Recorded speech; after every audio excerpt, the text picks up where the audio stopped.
guys, Dave here. Welcome to Centurion's Review, the punk rock band of war game review institutions. Today we're taking a first look at Heroes of Telemark.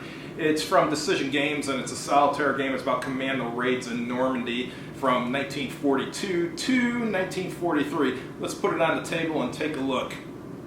I picked up this copy with auction credit from auction I had sold some items in, so let's take a look at it. Heroes of Telemark. The Third Reich was racing to develop an atomic bomb, the critical heavy water being provided by the Norwegian county of Telemark. Britain's Special Operations Executive waged a long campaign of sabotage to delay the German program as long as possible.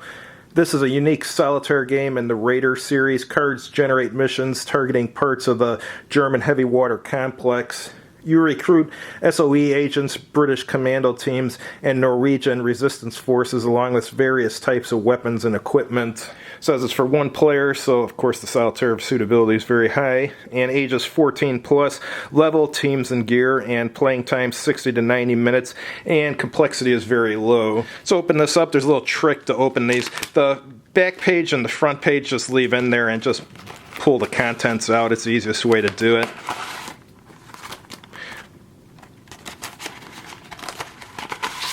Alright, let's start with the map. Map is point to point like most of the maps for the mini games that Decision Games sells. Different terrains, you have mountains and you have, these are open areas, and green diamonds are woods. As far as charts, you have a terrain key on the top, terrain effects chart, and then you have an airborne insertion table, and a random location placement table. And here's where you put SOE recruits, SOE units eliminated. Here's the SOE staging area in Britain, and this is SOE era available. And recruiting chart, you can recruit commandos, combat engineers, airstrikes, my lord camp, leaders, or partisans. And recruit points, you mark them here. And here you keep track of your German alert level. And there's a Gestapo interrogation cell table down here. And a battle results table. Essentially, you just roll, and if you get less than or equal to the combat strength, you eliminate the unit. And here's a demolition results table for engineers or plastic explosives. Take a look at the counters now. Counters look alright for mini game counters. You got units here, different pieces of equipment, and so forth. Backside, there's not a second step, but there is something printed on the backside. Let's look at the cards now. I think these mini games have about 18 cards generally. So let's go to the mission cards first. Here's your 4 missions. You have Operation Freshman, Operation Gunnerside, Operation Tinsjoe, and Operation Grouse. And here's the regular cards. You got a partisan card, supply drop, German radio, combined operations, fortunes of war, friendly civilians, advance agent, Plan B, Germans discover resistance camp, and Berlin interested.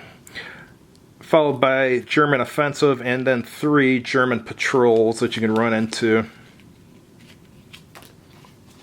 Like most mini games, this has a set of core rules and a set of scenario rules. The point behind that is, once you learn the core rules, if you buy another mini game in the series, you will only need to read the scenario rules, so you can literally be playing in like 5 minutes. Alright, so here's the system rules. The main system for this game is the Raiders system. Going over components, units have a movement and a combat factor. How to win, the game is played in missions, and they state the objective. Now it's going over the mission cards.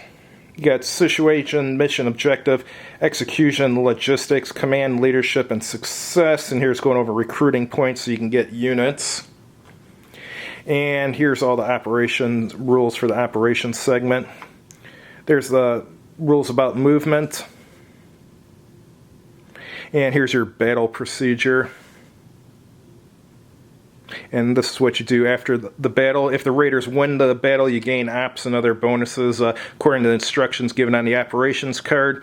If the raiders lose the battle, lose ops and other bonuses, as the operation card says. And you got special moves such as airfield moves and water moves. Keep in mind, not everything that's done in the main rules may apply to the game. Sometimes you get these mini games and they'll have a rule that overwrites in the scenario rules. They'll overwrite something in the main rules, so something to keep in mind. Now it's going over objective markers, pioneers and engineers, War, and here's all about gear and supplies. Looks like there's optional rules for coordinated operations and scouting and recon. Let's take a look at the scenario rules now. So it's going over the different counter types and explaining what they are here. And then you got some special units in here: Norwegian partisans and engineers and demolition, scouting and recon units, airborne qualified units, and airstrikes. And there's a special space and SOE staging area in Britain. We saw that on the map. And now it's going over the objective markers, how to take them and so forth, I would assume. Leaders, airborne landings, and gear.